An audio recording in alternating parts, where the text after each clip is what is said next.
the stadium in Jacksonville is being renovated. So the Jaguar Stadium is going to be renovated. The last time this happened, basically when Florida and Georgia had to play on campus in the 90s, it was because they were rebuilding the Gator Bowl for the Jaguars as they were coming into existence. Now the Jaguars are going to revamp the stadium. They're going to have like a state-of-the-art deal.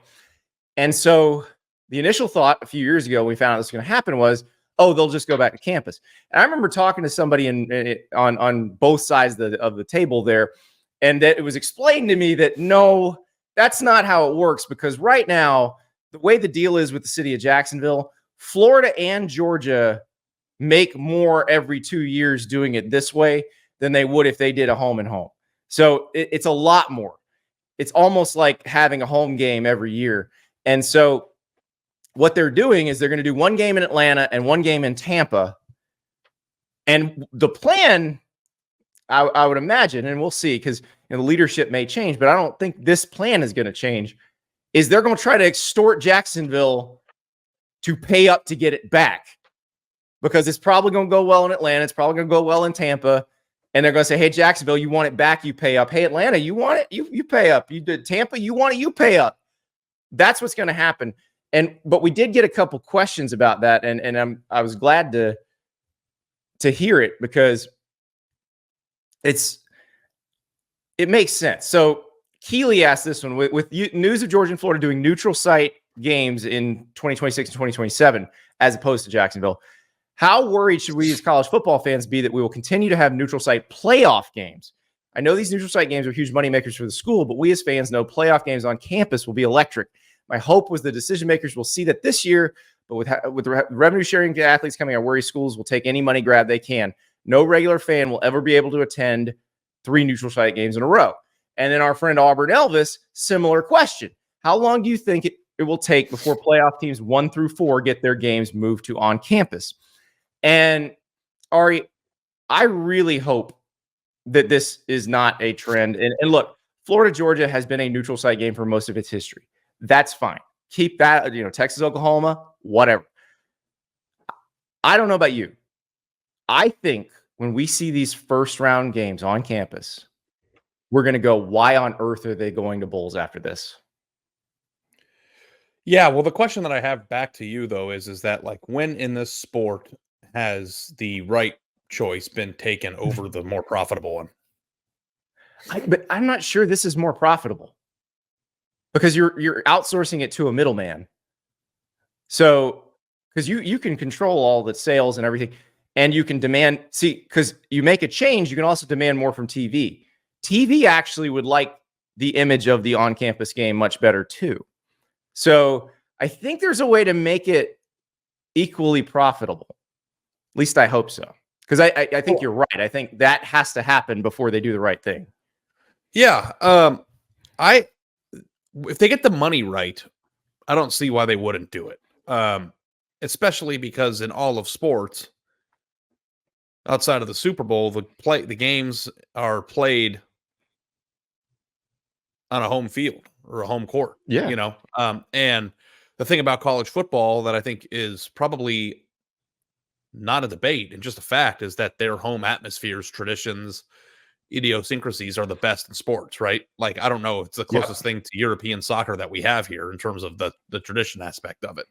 So, also the stadiums are huge, a lot of times. So you can get more fans in there and the atmosphere is great. And you want to have debates about home field advantage being part of the playoff seeding discourse as well. So I don't really know what the downside is to that. I think that having the national championship game at a neutral site in an arena would be great still, because I think that environment is kind of special for its own reasons. Like, getting to the place where you meet on a neutral field to win it all is just kind of like you ascended to a level that is different, which I think is more than fine. But at the same time, too, who doesn't want campus games? And it's funny because the teams that are the best in the playoff don't get them.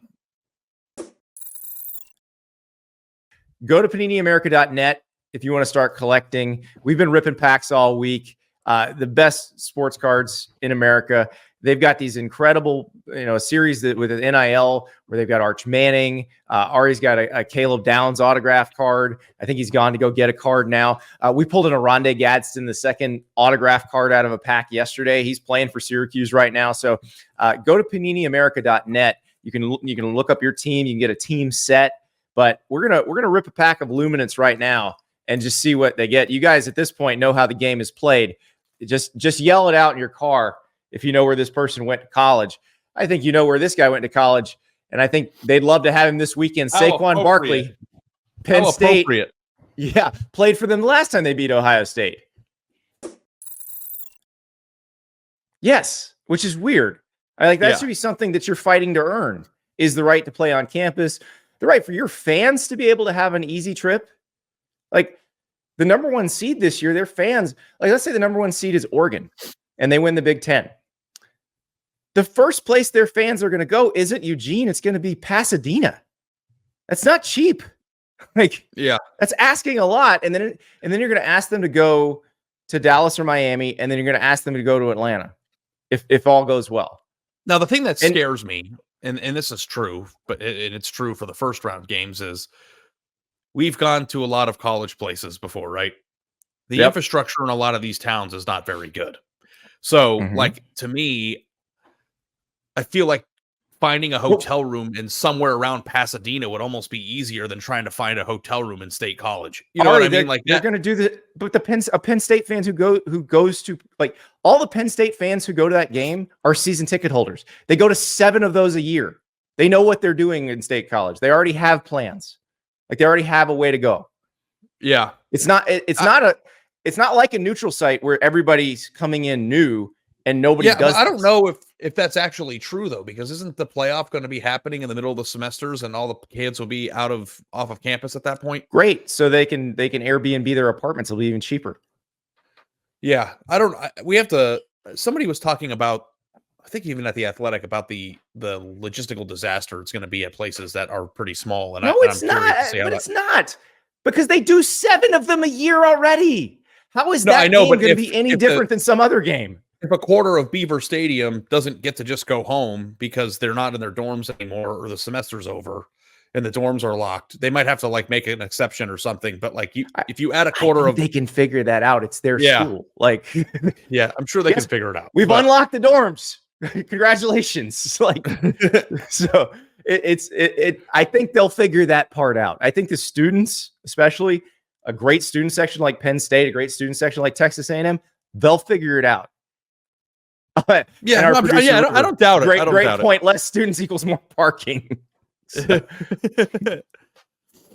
Yeah, but no, that's what people keep looking at these playoff games when we talk about the home games as if they're a neutral site game and it's going to be half and half fans. It's not. It's going to be mostly home fans sitting in the seats they sit in during the season because that's what the team earned. They earned the right to play in front of more fans than the other team. Yeah, no, you're right. So, I'm fascinated by this because I think the bowl thing is going to be dumb and everybody knows it. The people who run the sport know it. And those home games are going to be so electrifying that there's going to be a demand to change it by 2026. And I hope they do. Do I think they will? No, because they never do anything easy, but I hope they do.